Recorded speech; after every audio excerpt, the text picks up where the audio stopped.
찬양하시겠습니다. 찬송가 306장, 306장입니다.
찬송가 366장, 366장입니다.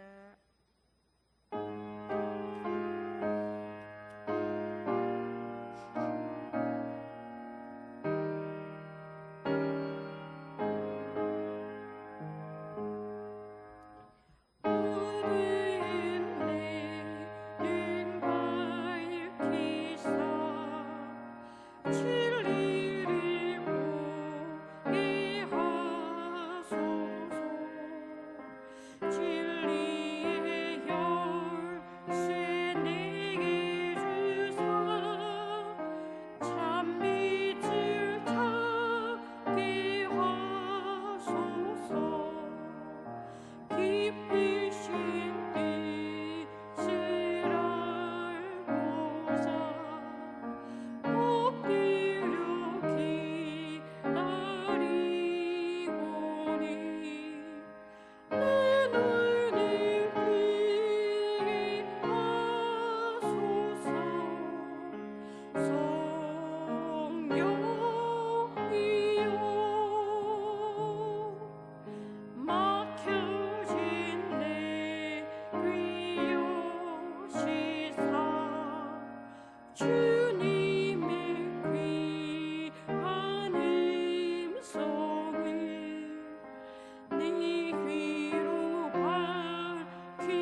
눈 밝히사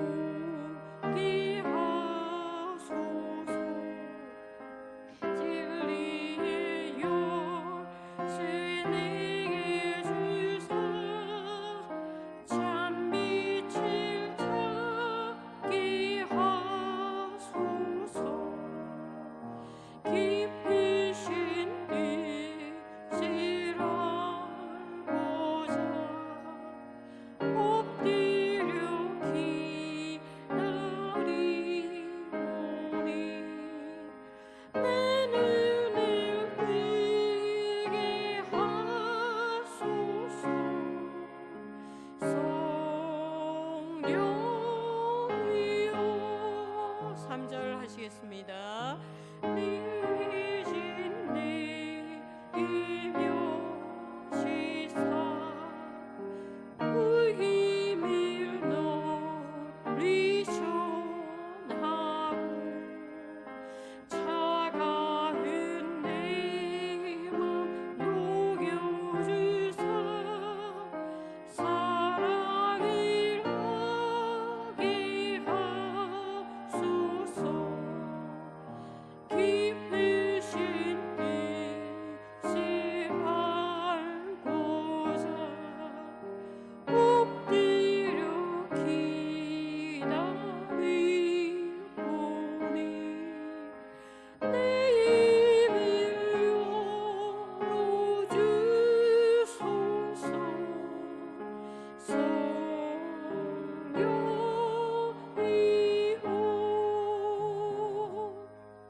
아멘. 기도하시겠습니다.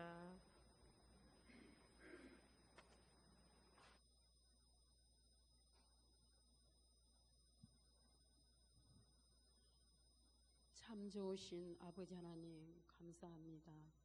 오늘도 주님 전에 나와서 예배할 수 있게 하시니 감사합니다.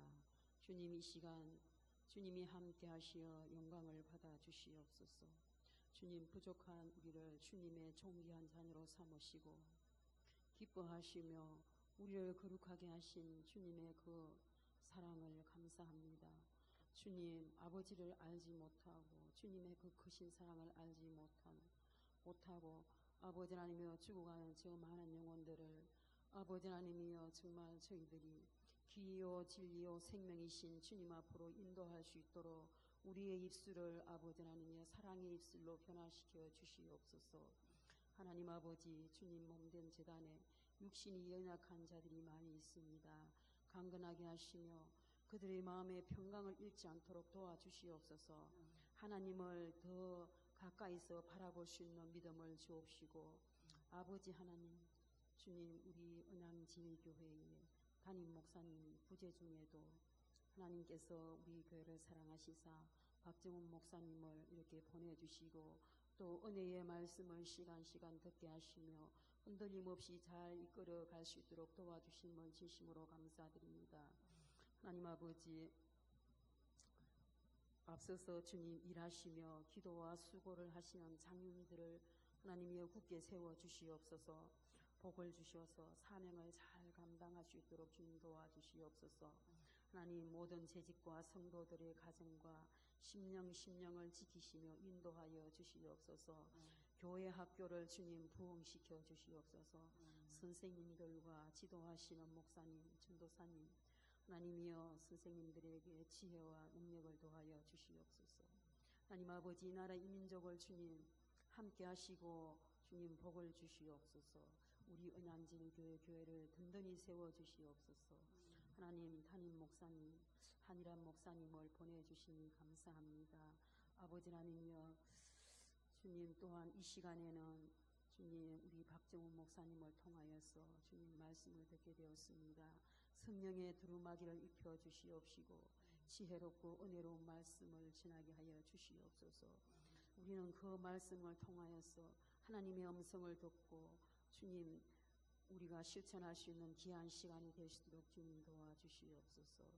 하나님 박정훈 목사님 주님의 능력의 오른손에 붙들어 주셔서 크게 쓰임받고 주님이 기뻐하시는 귀한 목사님으로 주님 인도하여 주시옵기만을 간절히 바라옵고 합니다. 이 모든 말씀을 우리 주 예수님의 이름으로 기도드립니다.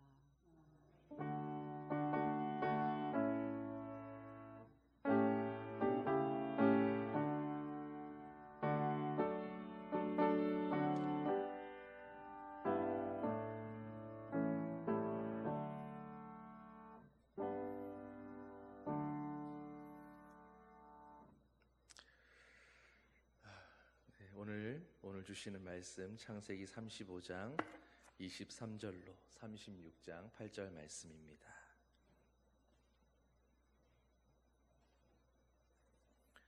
(35장 23절에서) (36장 8절) 말씀 한 절씩 교독하겠습니다.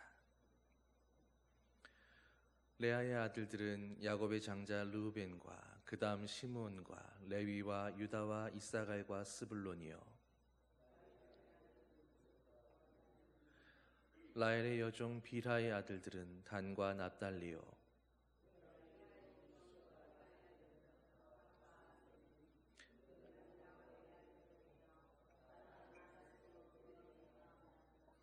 야곱이 기럇 아르바의 마므레로 가서 그의 아버지 이삭에게 이르렀으니 기럇 아르바는 곧 아브라함과 이삭이 거류하던 헤브론이더라. 이삭이 나이가 많고 늙어 기운이 다하매 죽어 자기 열조에게로 돌아가니 그의 아들 에서와 야곱이 그를 장사하였더라. 에서가 가나안 여인 중 헷 족속 엘론의 딸 아다와 히위 족속 시브온의 딸인 아나의 딸 오홀리바마를 자기 아내로 맞이하고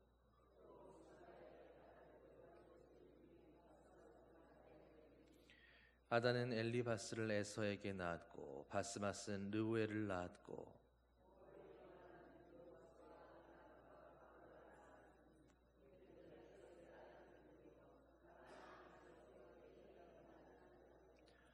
에서가 자기 아내들과 자기 자녀들과 자기 집의 모든 사람과 자기의 가축과 자기의 모든 짐승과 자기가 가나안 땅에서 모은 모든 재물을 이끌고 그의 동생 야곱을 떠나 다른 곳으로 갔으니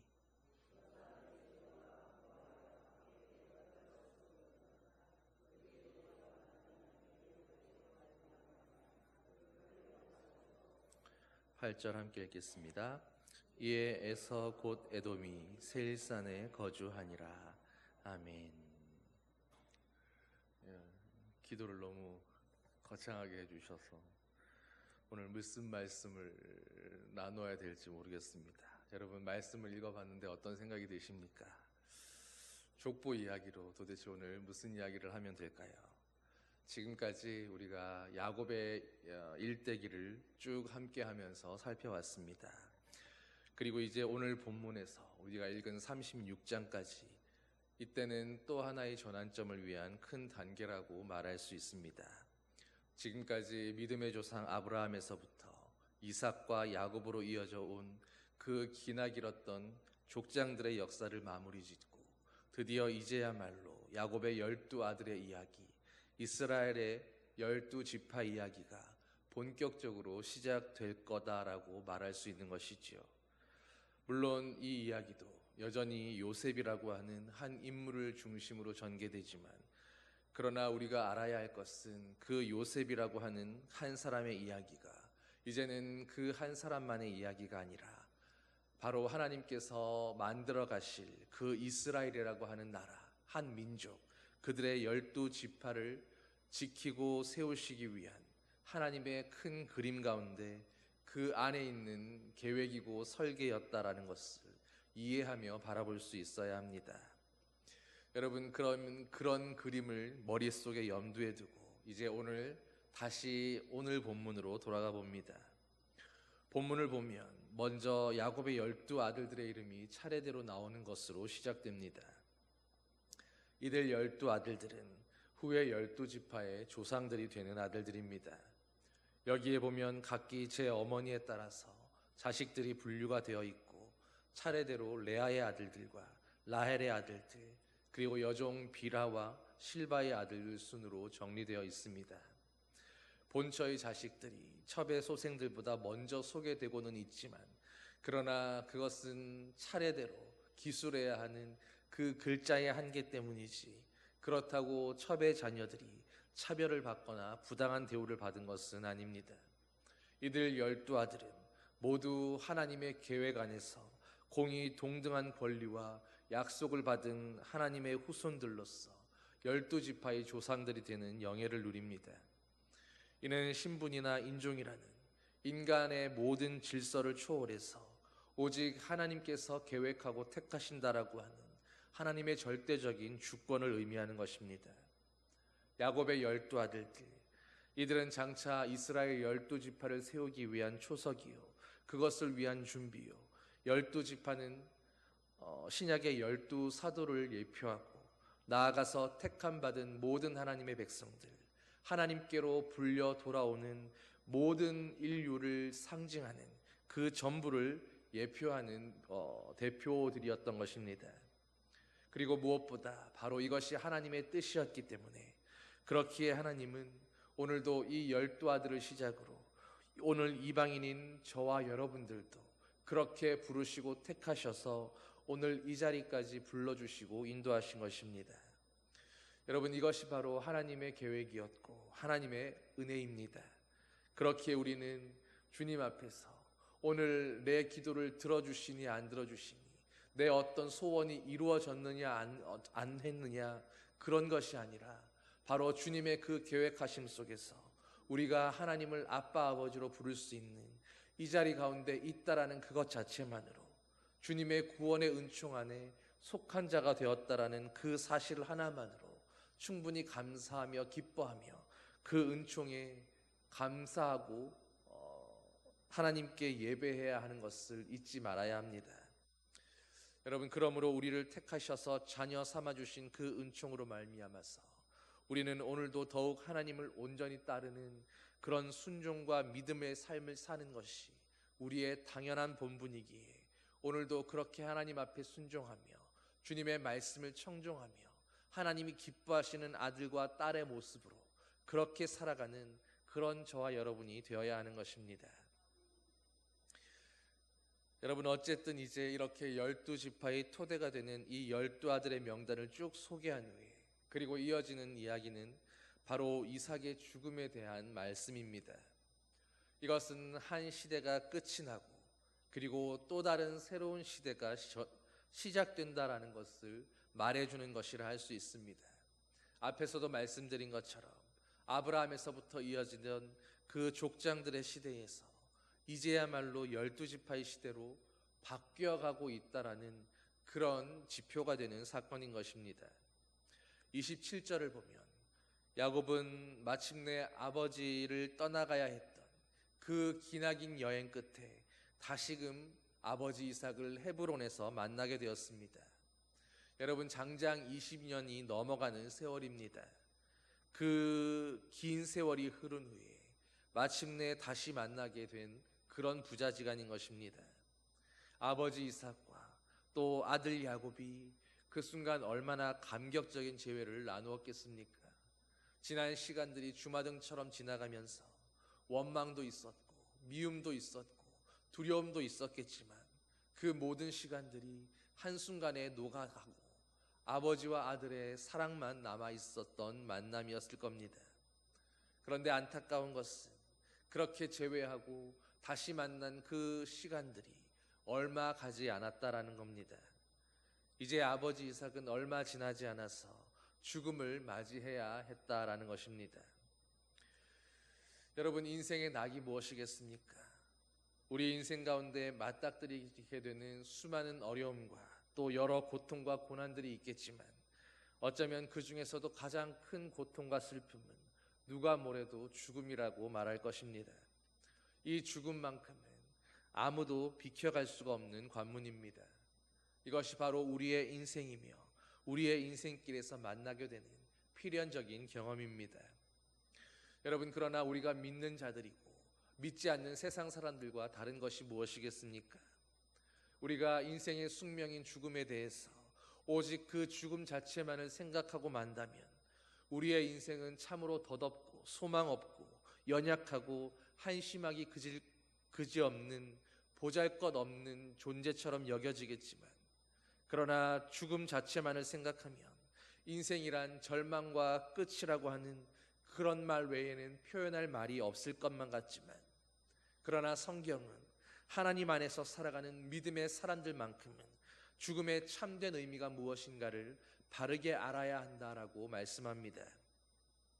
여러분, 오늘 본문 속에서 이삭의 죽음은 이제 하나님께서 주관하셨던 한 시대가 끝이 나고 또 새로운 시작을 위한 또 한 시대가 시작되고 있음을 알려주는 표제의 역할을 하고 있었습니다.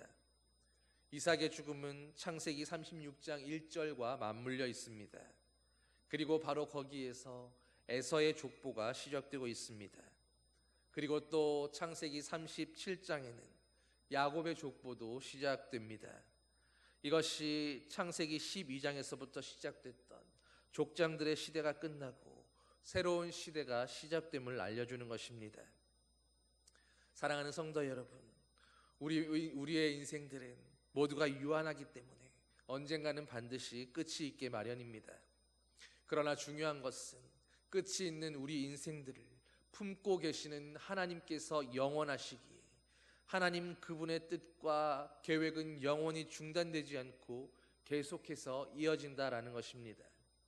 여러분, 하나님 안에서 우리의 시작과 끝은 시작이 있고 끝이 있게 마련이지만, 그러나 주님 안에 있음으로 말미암아서 우리는 계속해서 하나님의 그 한 뜻과 비전 안에서 뜻을 이어가고 기억을 이어가고 소망을 이어가게 된다라는 것입니다.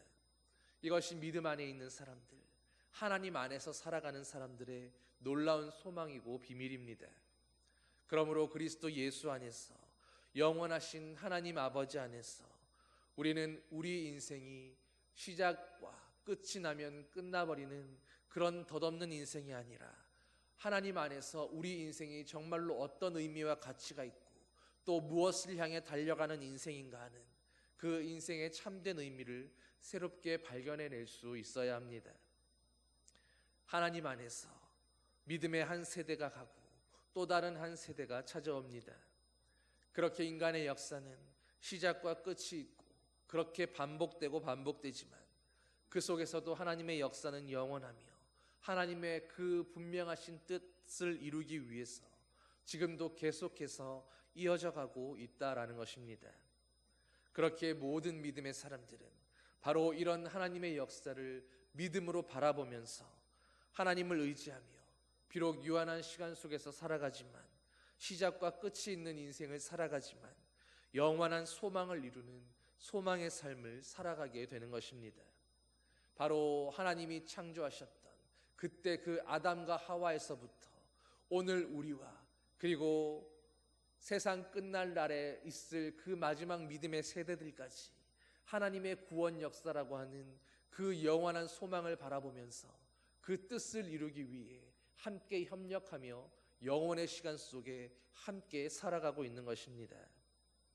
여러분, 이제 36장을 보십시오. 그런데 1절에서 8절까지 믿음의 조상 야곱이 아니라 에서의 족보가 먼저 나오고 있습니다. 여러분, 하나님의 그 장구한 계획이 끝이 없는데 주님이 그 뜻을 여전히 이루어가고 계시는데, 그런데 왜 갑자기 여기에서 에서의 족보가 먼저 나오는 것일까요? 여러분 알다시피 에서의 자손들은 하나님의 약속을 받은 믿음의 자손들도 아니었습니다. 믿음의 약속은 아브라함과 이삭과 야곱으로 이어지는 그 계보대로였는데, 그런 믿음의 계보대로라면 야곱의 족보가 먼저 나와야지, 아니 에서의 족보가 아니라 야곱의 족보만 나오고 이어져야지 그것이 자연스럽고 바른 모습일 것 같은데, 여기 왜 뜬금없이 에서의 족보가 먼저 등장하는 것일까요? 야곱의 족보는 이 다음에 뒤이은 37장에서 등장합니다. 그런데 믿음의 조상보다도 믿음이 없었던 그 형 에서의 족보가 먼저 소개되고 있는 것입니다. 여러분, 이것은 창세기의 독특한 구성 기법이기 때문입니다. 바로 이런 기술을 통해서 하나님의 계시를 우리에게 전달하며 우리에게 또 다른 분명한 영적 교훈을 주고자 하는 것입니다. 바로 하나님께서 친히 택하시고 부르신 그 믿음의 계보 안에 있는 사람들과 그렇지 않은 자들 중에서 정말로 마지막 순간에 누가 정말 잘되고 복되고 형통하게 될 것인지, 어떤 사람들의 인생이 정말로 승리하고 영광 가운데 있는 인생이 될 것인지를 두 눈 뜨고 분명하게 추적하며 살펴보라라고 하는 것입니다. 창세기는 그렇게 먼저 택함받지 못한 자들의 족보를 보여주고 그 다음 이어서 택함받은 자들의 족보를 보여주므로 이를 통해서 어떤 자들이 택함받고 택함받지 않았으며 또 그들의 후손들은 어떤 결말을 맞이하게 되고 어떤 영광을 취하게 되는지, 그 후손들이 누가 더 복되고 잘 되는지 끝까지 추적하며 정확하게 살펴보고 너희가 판단해 보라고 하는 하나님의 그 소개하는 모습인 것입니다. 여러분, 그러면 그런 의도를 가지고 하나님이 소개해 놓고 있는 택함받지 못했던 에서의 족보를 한번 살펴보십시오. 1절에서 3절을 보면 에서는 자신이 왜 택함받지 못한 자였는가, 자신이 왜 믿음 밖에 있는 사람이었는가에 대한 증거를 스스로 나타내 보여주고 있습니다. 그는 이미 젊은 시절에 장자권을 한 그릇의 팥죽에 팔아버린 전적이 있었습니다. 여러분, 그런데 세월을 격하고 이제 또 어떤 일이 벌어집니까? 이제 또다시 본문에서처럼 그는 가나안 여인들을 아내로 맞이합니다. 에서는 분명 하나님이 원하시지 않는 일이었음에도 불구하고 그 일에 대해서 아무런 문제의식 없이, 죄책감 없이, 거리낌 없이 너무도 쉽사리 결정하고 행해버렸습니다. 그리고 6절을 보면 에서는 또다시 약속의 땅 가나안에서마저도 떠나가 버리는 모습을 보여줍니다. 아버지 이삭과 할아버지 아브라함께서부터 하나님께서 약속하셨다고 그렇게 먼 하란 땅에서 이곳까지 와서 정착하고 그 약속의 유업을 가지고 여전히 이 땅에서 뿌리 내리며 살아가려고 하고 있는데, 에서에게는 그런 모든 약속과 조상의 유업이 하나도 중요한 것이 아니었던 겁니다. 에서는 가나안에서 얻은 3명의 부인과 5명의 아들들을 데리고 그곳을 아예 떠나버렸습니다. 그리고 에서가 떠나간 곳이 어디였습니까? 8절을 보면 바로 세일산이라고 기록되어 있습니다. 이런 에서의 선택이 오늘 우리에게 무엇을 보여주고 있습니까? 에서라고 하는 사람은 하나님이 소중히 여기시는 것들에 대해서는 전혀 관심이 없는 사람이었습니다. 이렇게 하나님의 택함받지 못한 인생들은 그들이 왜 하나님의 택함을 받지 못했는가, 왜 하나님이 그들을 택하지 않으셨는가에 대해서 바로 자신들의 결단과 행동과 스스로의 결정으로 그들 자신에 대해서 증명해주고 있었던 것입니다. 그러나 잊지 말아야 할 것이 있습니다. 우리가 창세기와 또 수많은 성경의 그 기록들 가운데에서 면면이 흐르고 있는 내용들을 보면 하나님은 이렇게 택함받지 못한 인생들에 대해서도, 하나님의 약속 밖에 있었던 사람들에 대해서도 분명한 것은 그들에게도 기회를 주시고 복을 주신다라고 하는 것입니다. 하나님은 이미 이삭의 이복형이었던 이스마엘에게도 한 족속을 이루도록 복을 부어 주셨습니다. 그리고 이제 에서와 그 자녀들에게도 하나님은 마찬가지로 그들에게도 땅에서의 유업과 복을 부어 주십니다. 4절에서 7절을 보면 에서는 3명의 부인들을 통해서 5명의 아들을 얻었는데, 그리고 이어지는 9절 이하를 보면 후에는 이 5 아들들을 통해서 무려 13명의 족장들이 나왔고 8명의 왕들이 나왔습니다. 그리고 오늘 말씀의 7절을 보면 그가 엄청난 부도 함께 소유했다라는 것도 알 수 있습니다. 여러분, 하나님의 유업을 받지도 못한 에서가 어떻게 이런 엄청난 자녀의 복과 부를 가질 수 있었겠습니까? 바로 하나님의 약속 때문이었습니다. 비록 에서가 하나님의 택함을 받은 그 약속의 자녀인 것은 아니었지만 그러나 하나님은 그에게도 복을 허락해 주셨습니다. 창세기 25장 23절을 보면 여호와께서 그에게 이르시되 두 국민이 내 태중에 있구나. 두 민족이 내 복중에서부터 나누이리라. 이 족속이 저 족속보다 강하겠고 큰 자는 어린 자를 섬기리라 하셨더라 말씀했습니다. 여러분, 이것이 오직 야곱을 향한 하나님의 축복인 것 같이 여겨지기도 하지만, 그러나 자세히 보면 하나님은 그 두 아들을 가리켜서 두 국민이라고 말씀하셨습니다. 또 두 민족이라고도 말씀하셨습니다. 에서도 한 민족을 이루고 한 국가가 되고 그렇게 국민이 되는, 나라가 세워지는 그런 복을 누리게 될 것이다 하는 하나님의 뜻이었던 겁니다. 이 말씀을 리브가가 쌍둥이를 임신했을 때 하나님께서 친히 주신 약속의 말씀이었습니다. 분명 하나님께서 야곱을 택하시고 축복하시는 말씀이었지만, 하나님은 분명코 에서에게도 큰 민족을 이루게 하시리라고 약속해 주셨던 것입니다. 이것을 신학적인 용어로 바로 일반 은총이라고 말합니다. 하나님은 택함 받지 않은 자들에게도, 하나님의 약속 안에 거하지 않는 자들에게도 마찬가지로 은혜를 부어주시고 복을 베풀어 주십니다. 믿는 자의 밭이라고 거기에만 때를 따라 비가 오고, 믿지 않는 자의 논과 밭에는 가뭄만 있게 하는 그런 하나님이 아니라는 것입니다. 이것은 오로지 하나님의 자비하심 때문입니다. 그리고 또 한 가지, 바로 마지막 심판 때에 하나님이 부르고 부르시다가 드디어 심판하신 그 날에 그들의 어떤 변명과 불평의 말도 나올 수 없도록 그들의 입을 막기 위한 하나님의 보응이기도 한 것입니다.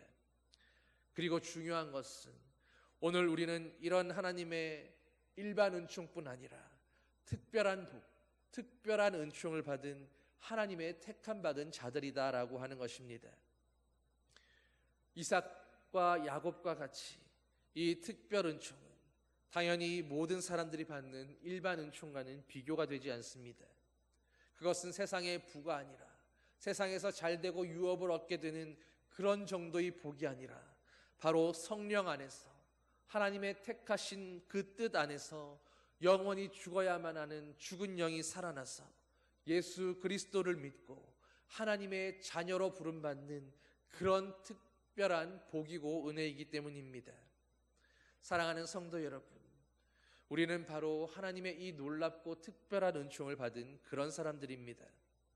사람들은 오늘도 세상에서 잘 되는 것을 바라고, 세상에서 형통하고 부유하기를 바라며, 이 땅에서 복을 받고 자손이 잘 되고 땅과 기업을 유업으로 받아서 형통하게 살아가는 그것을 복이라고 말하며, 하나님께서 복 주셨다고 그렇게 자랑하며 말하기를 쉽게 하고 그렇게 살아갑니다.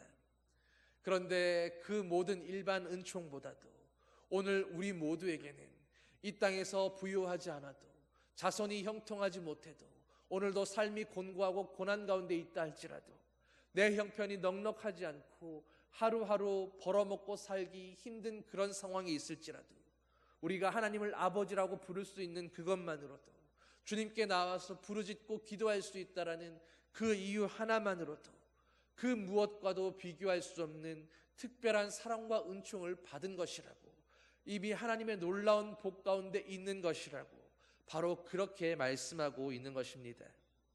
여러분은 그 복이 정말로 복으로 여겨지십니까? 내가 하나님을 아버지라고 부를 수 있는 이것만으로도, 다른 어떤 것 없어도 만족하고 감사할 수 있다고 진심으로 그렇게 고백할 수 있으십니까? 어쩌면 우리는 하나님을 아버지라고 부르면서도 여전히 세상에서 잘되기도 바라야 하고, 자손들이 성공하는 것도 바라야 하고, 이 땅에서 유업을 얻고 사람들의 존경을 받으며 권력과 부와 모든 것을 누리는 그 정도가 되어야 복받은 자라고 그렇게 여기고 있지는 않으셨습니까? 여러분, 무엇이 정말로 복인가? 하나님이 우리에게 부어주기 원하시는 참된 복과 은총이 무엇인가? 주님이 보고 계시는 그 복을 우리도 똑같이 복으로 바라보고 그것을 사모하며 그것으로 감사하고 기뻐할 수 있는 그런 성도들 되시기를 바랍니다. 우리는 이미 모두가 하나님의 특별한 복과 은총을 받은 사람들이요, 이미 평생토록 감사해야 할 제목을 가지고 마땅히 하나님을 경배해야 하는 그렇기에 합당한 그런 존재들입니다. 그러므로 오늘 한 시대가 끝이 나고 이제 또 다른 새 시대를 열어가고 계시는 하나님의 그 경륜을 바라보면서 오늘 우리도 그렇게 한 세대가 가고 또 다음 세대가 오며 유한한 시간 가운데 비록 끝이 있는 인생을 살아가지만 영원하신 하나님의 섭리를 바라보면서 기뻐하고 감사하며 그것을 기억하고 살아갈 수 있는 그런 믿음의 성도들 되어야 할 줄 믿습니다. 바로 그 하나님의 놀라운 섭리와 경륜 속에서 오늘 우리는 바로 하나님의 택함을 받은 그 특별한 은혜를 받은 자라는 것을 기억하며 오늘도 날마다 하나님의 은혜에 감사와 감격의 찬송을 올려드리는 그런 예배자들로 살아가시게 되기를 예수님의 이름으로 간절히 축원합니다. 기도하시겠습니다. 사랑의 아버지 하나님, 오늘 하나님의 그 위대한 구원의 역사가 또 한 세대를 마감하며 다음 시대를 열어갈 준비를 하고 있는 그 대장정의 전환점 가운데 서게 하신 것을 감사드립니다.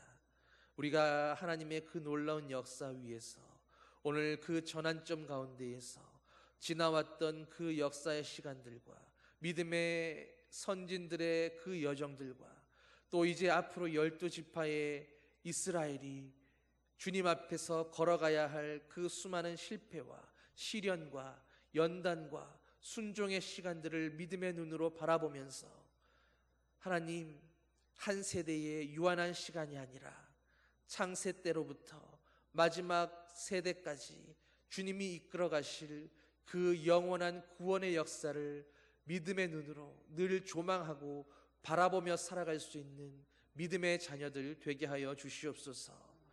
그 하나님의 장구한 역사 위에 또 다른 한 시대의 전환점 위에 오늘 우리의 인생도 있고 우리의 시작과 끝도 그 자리에 있다라는 것을 기억하며 오늘 내 자리에 내 눈앞만 바라보는 것이 아니라 우리의 시간을 하나님의 역사 속에서 바라보며 눈앞의 일들에 일희일비하지 않고 믿음의 소망 가운데 하나님의 역사를 바라보며 오늘 우리에게 주어져 있는 이 믿음의 완성을 위하여 우리의 사명을 감당하며 우리의 본분을 온전히 성취하며 살아가는 아버지의 택한 자들, 믿음의 백성들 되게 하여 주시옵소서. 아브라함과 같이, 이삭과 같이, 야곱과 같이, 또 수많은 믿음의 선진들과 같이 오늘 우리의 인생 가운데도 함께 동행하시며 우리의 길을 인도하실 것을 믿사오니 주님, 우리를 시험에 들지 말게 하옵시고 악에서 건져내시며 오직 예수 그리스도의 반석 위에 굳건히 세워 주시옵소서. 감사드리며 예수님 이름으로 기도드립니다. 아멘. 찬송 402장 함께 찬양하시겠습니다.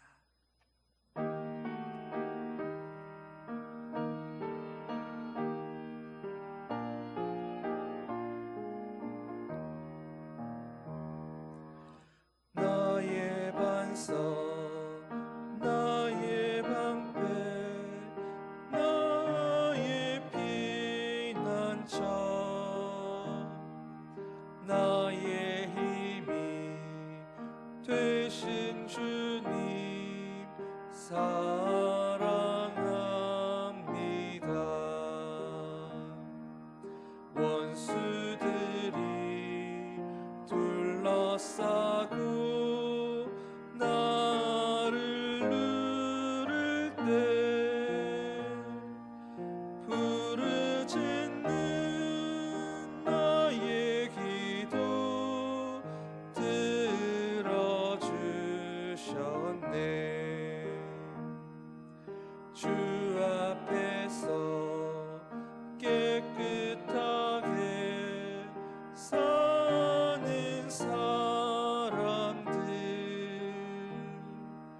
원수들이 미워하나 두려움 없어라. 주께서는 교만한 자 물리치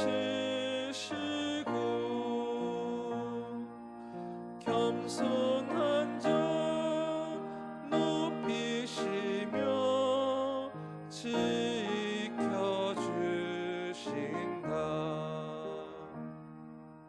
주님 밖에 피할 반석 어디 있으랴. 주의 권위 주의 말씀 완전하도다.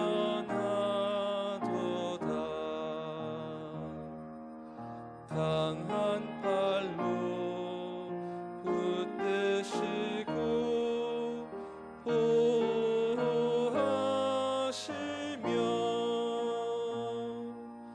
나의 길을 안전하게 인도하신다.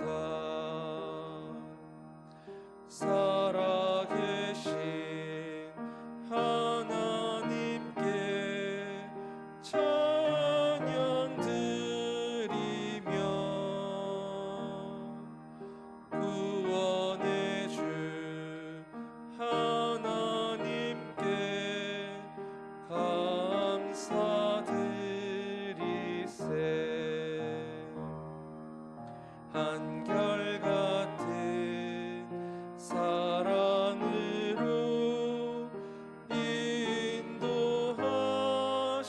인도하시며 큰 승리를 주신 주께 영광 돌리세. 주님 가르쳐 주신 기도로 함께 기도하고 마치도록 하겠습니다. 하늘에 계신 우리 아버지, 아버지의 이름을 거룩하게 하시며 아버지의 나라가 오게 하시며 아버지의 뜻이 하늘에서와 같이 땅에서도 이루어지게 하소서. 오늘 우리에게 일용할 양식을 주시고 우리가 우리에게 잘못한 사람을 용서하여 준 것 같이 우리 죄를 용서하여 주시고 우리를 시험에 빠지지 않게 하시고 악에서 구하소서. 나라와 권능과 영광이 영원히 아버지의 것입니다. 아멘.